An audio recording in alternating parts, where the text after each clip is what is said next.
Welcome to the Team Woods Podcast. This is Scott Fain. Today's interview is with Rob Lacey, an up-and-coming real estate investor and entrepreneur from Youngstown, Ohio. Now, we initially met through our project management company where we worked to help get his latest property cleaned out and fixed up to put it on the market. In our conversation, we learned a little bit about his roots and what he's offering and looking for as it relates to potential home buyers for his current and future properties. As a matter of fact, the pictures that you're going to see during this podcast are of his current property at 161 South Roanoke in Youngstown. Quick production note, my voice may sound a little off in the recording, but I hope you can still enjoy our conversation with Rob Lacey. So without further delay, let's start the show. This is Scott Fain with the Team Woods Podcast, and today I'm welcoming our special guest, Rob Lacey, an investor that we've been working with recently in Youngstown. How are you doing this morning, Rob? I'm doing well, Scott. Thanks for asking. How about yourself? I'm doing wonderful, getting past all these technical difficulties this morning.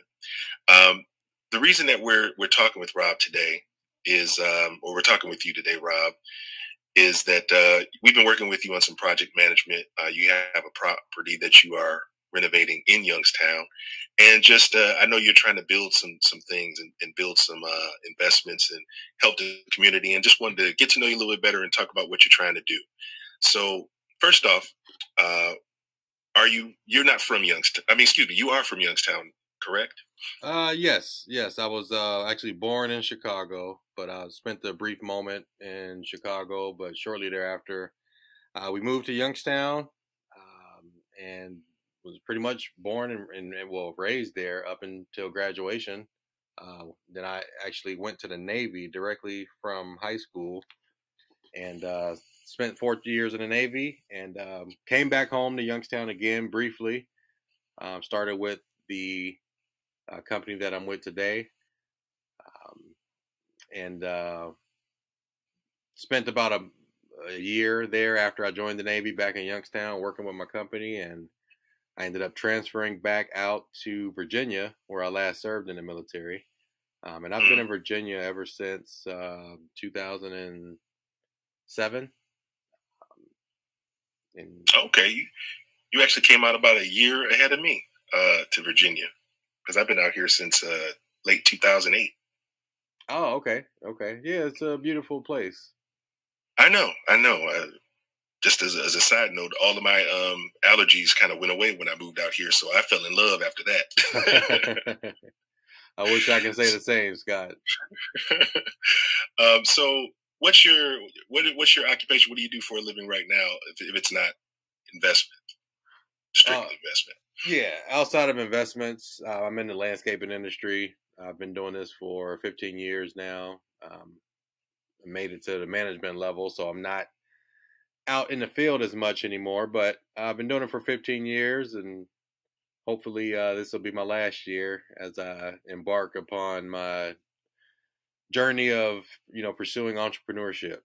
So my goal is to leave my full-time job sooner rather than later. Hopefully the end of 2020 will bear that fruit for me. Depending on what God's plan for me is, we'll see how it all plays out. Was this part of your dreams as you were coming up? Part of what you dreamed you'd be doing, being an entrepreneur, being in management? Like what were your dreams coming up for the future? Yeah, I feel like I've always had an entrepreneurial mindset.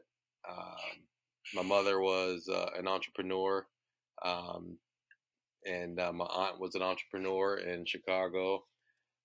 So it's something that I've always envied, and I've always looked forward to getting into the entrepreneurial world. But as you know, there's so many different avenues that you can take to get to that entrepreneur, to get into the entrepreneurial world. And I didn't know how exactly I would, get into it. I didn't know what role would lead me there, but real estate, I believe it's really allowed me to, discover what my purpose is.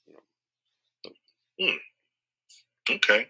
But now, as far as like when you're looking at doing real estate, what was it that drew you back to Youngstown specifically? Well, my wife and I were both from Youngstown, and we've, both been gone since 2007. and we don't come back often. We don't have a lot of family there. Um, you know, and there's not a whole lot of positivity within the circles that we grew up in. And the city is just it's done a lot for us and made us who we are today, but it's also taken a lot from us. And still, those experiences made us who we are. But we don't come back to Youngstown often. We hadn't, but ever since we found real estate, we feel like this is a way that we could, give back to the city, just by helping people, have, find home ownership. If we can really change the narrative of what Youngstown is, and what people think of it, then that would definitely play a large part in achieving our goals. I think some of it comes down to as far as what people think of it, comes down to just not having the information, not having that knowledge. Because when I came down there, I come through the lens of, one of my best friends, Matthew Woods, Team Woods, shout out. I go there, and I spend most of my time with him, and so he has family and connections and stuff like that throughout the area. So I see it on a very personal level, and just the thing that I get struck by with Youngstown is just how friendly a lot of people are. When it comes to there, and just kind of close knit. It's a community. Yeah, and I like that. Yeah, I appreciate that. Now, we're currently dealing with the COVID, stuff. I wanted to see if the COVID-19 pandemic, has it helped your life's mission or hurt, or how has it slowed you down from what you're trying to do? Well, I believe, this pandemic that we all are going through right now, I believe, it's definitely opened up our eyes and allowed us to appreciate, what we currently have, with our families and friends, the ones that we were able to, actually associate ourselves with, amidst this pandemic. And I think it's definitely helped us to give a moment to just stop and slow down. More than anything, I think it's increased our patience. Everyone, we live in a microwave world right now. We want everything to be done now, done fast. Social media, everything is a quick reaction.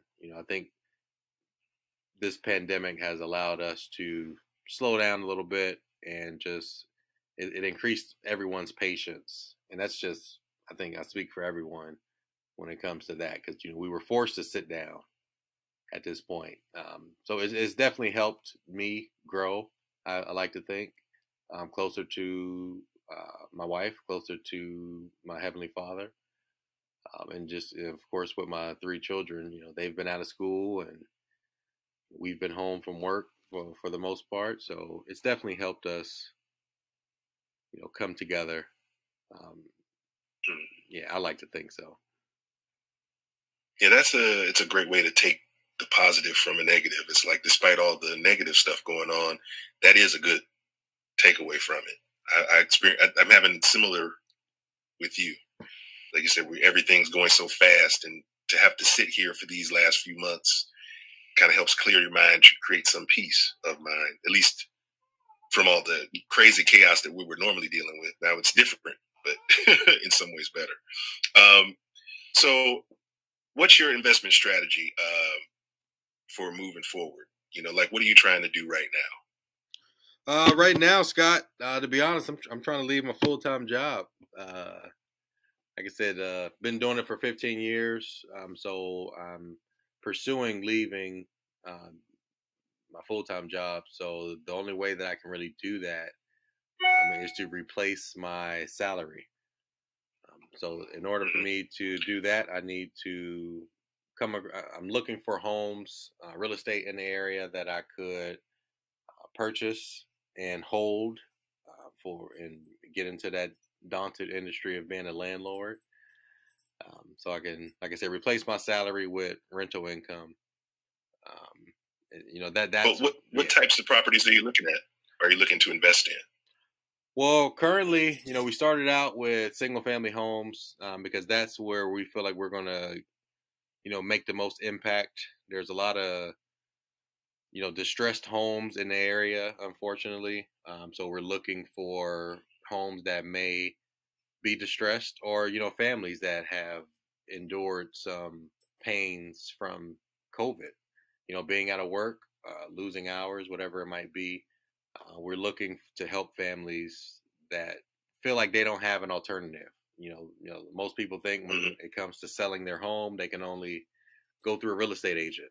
They feel like the only way that they can sell their home is to put it on the market, and we put ourselves in a position where we can provide alternative options to homeowners in the area who are looking to, close one chapter and move on to the next chapter of their life. And sometimes money is the way that they can do that. So we provide that option for them.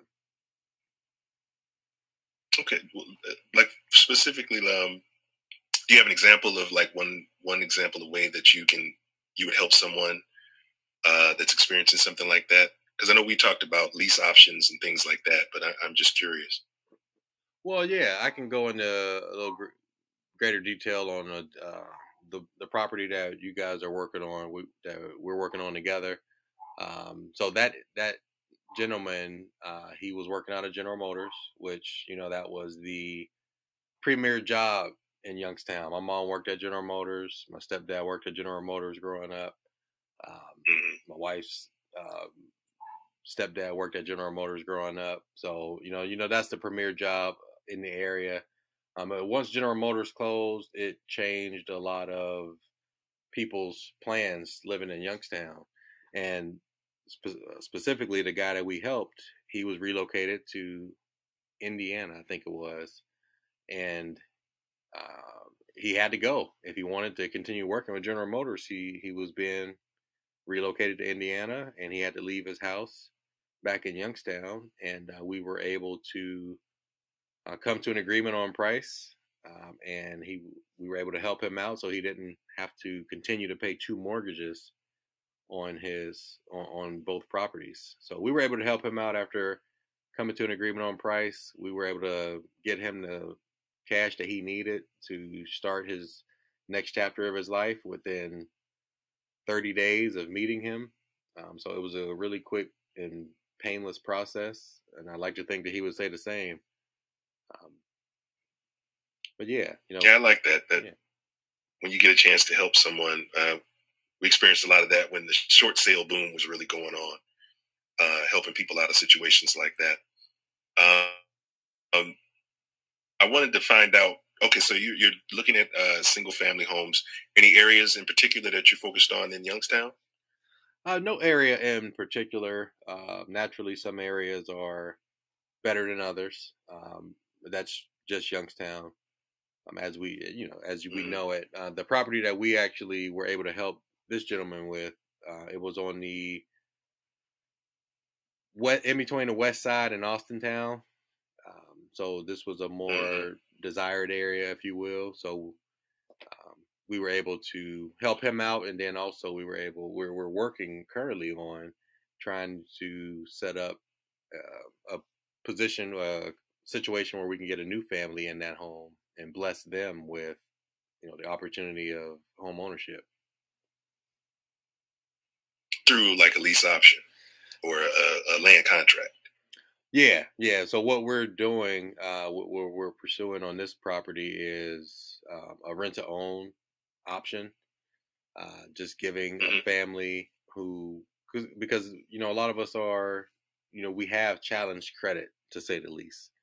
But we work hard. We go to work every day. We support our families. We pay the bills that need to be paid. But we've had some credit challenges in the past, and the bank may not finance us on a home. And home ownership is something that I believe is undervalued, and we don't have a lot of opportunity to become homeowners unless we have A1 credit. So we're just looking at the rent-to-own option, leasing a property to a family to see if we can find the right family that would like to move into a home, and potentially within the next, our terms are typically 3 to 5 years. Within that time frame, we give them the opportunity to build their credit up, and by the end of that term, they are able to get the financing needed to purchase that home. Yeah, that's a good plan. That's one of the things that we like to work with when we're doing real estate in Michigan, especially. That 1-2 punch of getting someone in and helping them get the credit together. We have like connections with credit repair specialists that, we can put people in contact with, and it's like you're saying, it builds a community, builds credit, helps someone build something for their future. Yeah, I agree. Now, I wanted to touch on what any potential buyer or renter from you should know if they're looking at a Rob Lacey property. What kind of things are you looking for in a potential tenant? If someone's looking to do a land contract or a rent-to-own deal, what should they have together for you in order to be considered? Right. And our company's name is APlusHomes. So APlusHomes, we are a real estate investment company, but we are looking, like we spoke about, to provide that home ownership for people who can't qualify for bank financing. So just like a bank would ask you, typically, if you go to a bank, they're going to ask you for 20% down. We're not asking for that exorbitant amount of money down. We know that's a lot of money to come off of, but a down payment of anywhere between 5 to 10% of the asking price, that's going to be something that's going to be required. And naturally, references are going to be critical. Not only personal references, but we also want to hear from your previous landlords. See how your payment history was. We also want to hear from your employer and make sure that you've had stable employment, at least 2 years of stable employment. We just want to make sure that we're setting whomever up in a position that they're not going to fail. But yeah, of course, we're not really so much emphasizing credit.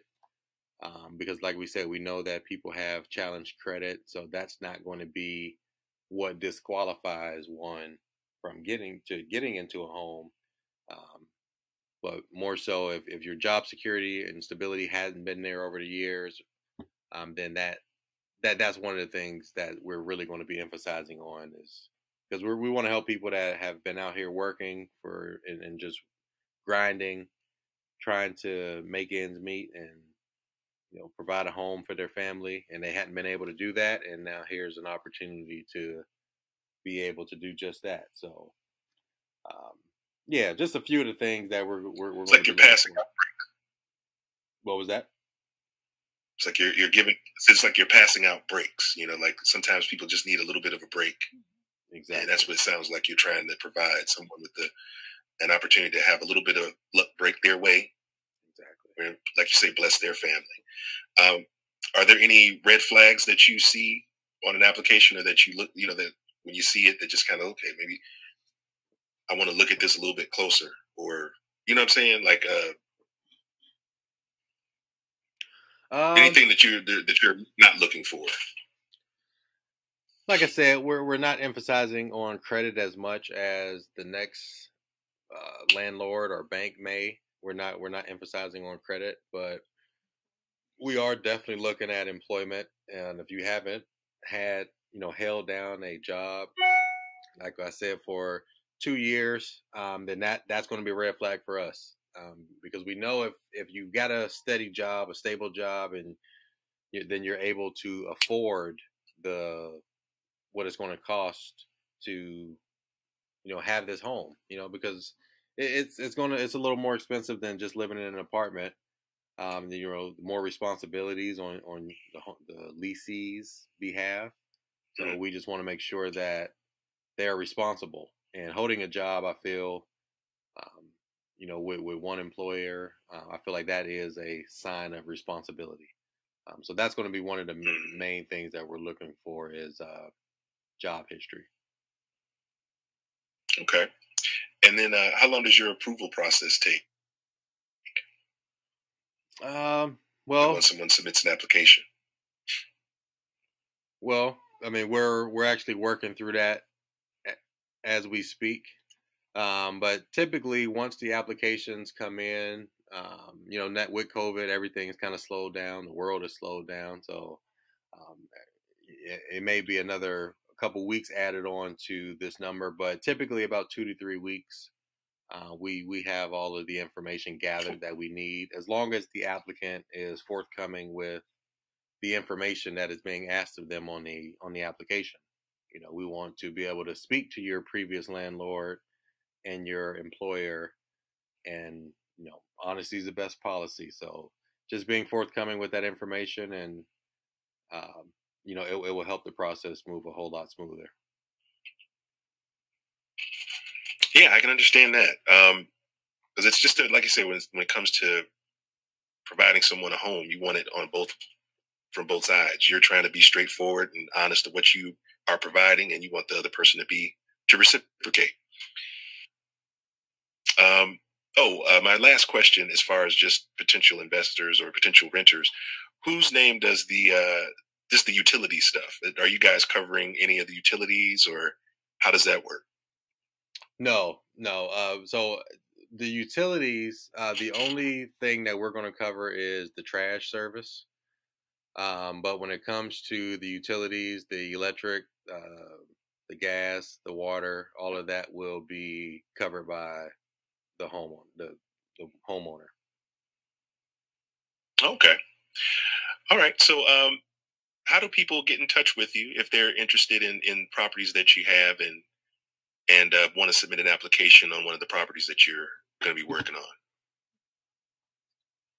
on? Social media is, our primary form of marketing, if you will. They can follow us on Instagram. Again, it's just our company's name, APlusHomesLLC. That's the Instagram, and the same for Facebook. It's just APlusHomesLLC. So that's one way to find us there. And our email address, when it comes to filling out the applications and turning them in, they can send them to the email address, which is info@APlusHomes, APlusHomes, info@APlusHomes.life, LIFE. That's our email address. And we're going to be accepting applications for the current property that we're working on, because we have an open house upcoming. This upcoming Sunday, September 13th, 2020, we're having an open house. We're going to have the opportunity to allow interested parties to come in and walk the property, and we'll be accepting applications at that time as well. Okay, well, I'll make sure to include that information in this podcast information, so folks can get in touch and come by and take a look at the property. And I'll have information on the property in the link as well. But I wanted to thank you again for taking the time and just to talk with me for a few minutes today. Oh yeah, no problem. I appreciate you setting this up. I know we've been working on it for a couple weeks now. Yes, indeed. Despite all the challenges, it's been a pleasure to talk with you. And I wish you guys all the luck in the world, but you don't need it, because you got a plan and some good energy. So I wish you all the best. Yeah, I very much appreciate that, Scott. We'll definitely be in touch with you regarding any of our future projects, and hopefully we can do this again one day. All right, man. Thank you. I appreciate it. All right. Thanks a lot. All right. Bye for now.